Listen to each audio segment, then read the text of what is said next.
Fridge হওয়া account থেকে বিশেষ শর্তে টাকা তুলতে পারবে কালীঘাট তৃণমূল।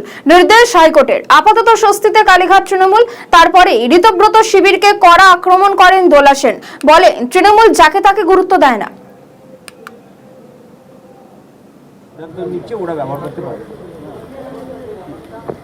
প্রথমত আপনাদের মতন মিডিয়ার বন্ধুদের মতন আমরা ওই যাকে তাকে এত গুরুত্ব দিই না, ওই নিয়ে আমরা বেশি মন্তব্যও করতে চাই না।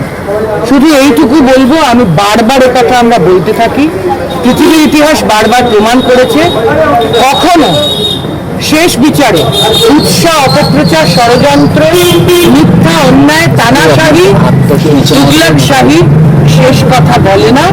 শেষ কথা বলে সত্য, ন্যায় এবং মানুষ। আমরা আশাবাদী এখানেও যা চলছে শেষ কথা বলবে সত্য, শেষ কথা বলবে ন্যায়। তার প্রমাণ ইতিমধ্যেই কোর্ট থেকে শুরু হয়েছে। আমাদের আস্থা আছে আইন এবং বিচার ব্যবস্থার উপর।